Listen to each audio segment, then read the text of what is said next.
Breaking news on North Korea and its nuclear threats. U.S. Secretary of State Rex Tillerson says the most immediate need is to calm the situation down and for the North to stop firing off missiles. Tillerson also said the U.S. has direct channels to Pyongyang and is talking directly with North Korean officials. Tillerson, who is now heading back home, made the remarks following a meeting with China's president. Let's go live now to CNN's Matt Rivers in Beijing. So, Matt, are these back channel communications similar to what has been used in Obama and previous administrations? Yeah, Fred, we're not sure exactly. I mean, we do know that there has been direct negotiations or direct communications between Pyongyang and Washington before over things like negotiating the release of prisoners that are held by North Korea. You'll remember it was just a few months ago that those kind of negotiations happened to secure the release of Otto Warmbier, who ended up dying after being released from North Korean custody. As for these latest lines of communication, we're not exactly sure. The Secretary of State, in meeting with about 12 journalists or so, of which we were a part of it at the U.S. ambassador's residence here in Beijing, he didn't get into those kind of details. It was off camera, so let me use his exact words. When responding to a question about whether Pyongyang was ready to talk, he said, quote, "We are probing, so stay tuned. We asked the North Koreans, would you like to talk? We have lines of communications to Pyongyang. We're not in a dark situation or a blackout. We have a couple of channels to Pyongyang. We can talk to them. We do talk to them directly through our own channels." And the reason why that's significant is not the fact that they're talking. That's happened in the past. What is significant is what they're talking about. This is the first time, at least publicly, that the Trump administration has admitted that they're talking back and forth about the missile program. Now, the Secretary of State did say this is very much in the beginning stages, that this is just the first steps to trying to start a diplomatic solution. But compared to the really fiery rhetoric we've heard from both sides, this is, I would say, a welcome development for most people, Fred. All right, Matt Rivers, thank you so much in Beijing. All right, the U.S. State Department is pulling all non-essential personnel and families of employees out of Cuba after a string of mysterious attacks against U.S. diplomats. CNN has learned that 21 U.S. diplomats and their families became ill after what's being called apparent sonic attacks. The American Embassy will continue to operate with a 60% reduction in staff. Let's get the latest now with CNN's Patrick Ottman, live for us from Havana. Patrick.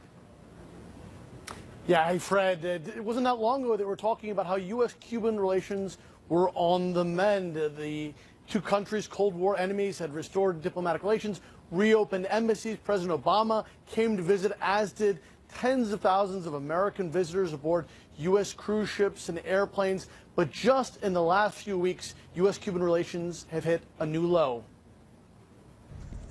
Just 2 years after the reestablishment of full diplomatic ties, the U.S. Embassy in Havana has seen better days. Hurricane Irma battered much of Cuba and the Havana Seafront Boulevard, where the embassy is located.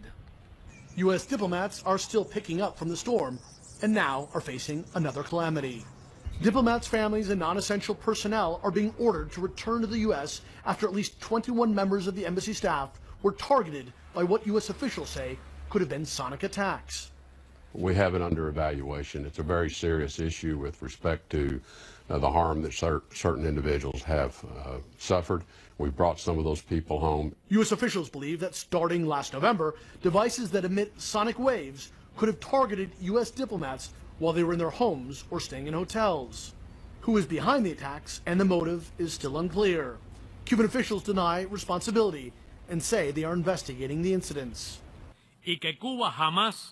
Cuba has never perpetrated, nor will it ever perpetrate, actions of this sort, nor has Cuba allowed, or will it ever allow, its territory to be used by third parties for that purpose.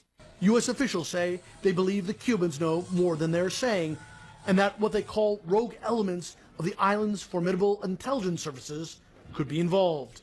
Not long after the U.S. complained to the Cuban government about the attacks, Raul Castro himself personally promised American diplomats that Cuba would investigate the incidents. The FBI was allowed to come to Havana, and security increased at U.S. diplomats' homes. But U.S. officials say still the attacks continued. U.S. officials say as a result of the attacks, they will stop issuing visas to Cubans effective immediately and issue a travel warning to Americans thinking of visiting Cuba. Despite the harassment, both current and former U.S. diplomats say now is the wrong time to lessen U.S. presence on the communist-run island. It is the worst possible thing that could happen to both countries. And what worries me more than anything is that hardliners on the Cuban side and the U.S. side might be behind pushing this idea. U.S. officials say their first priority has to be to keep U.S. personnel and their families safe. But they concede that American diplomats leaving Cuba could be just what the people behind these mystery attacks were hoping to accomplish. And Fred, many of those diplomats who have been ordered home actually fought to stay here. They said the mission, despite this campaign of harassment, was just too important. They did not want to go home. They now are packing up. They are selling off some of the possessions. They are trying to essentially bring to a close several years of living in Cuba.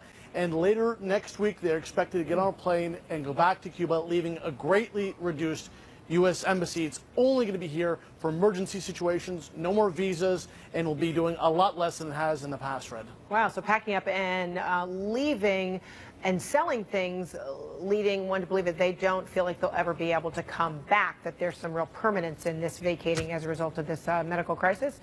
All right, Patrick Ottman, thanks so much. All right, it was just 1 week ago, when President Trump issued this offensive language. Get that son of a bitch off the field right now. Out. He's fired. All right, today, in that very state where Trump made those comments, a big college football game will get underway. So how will the NCAA respond following a week of emotion and debate? That's next.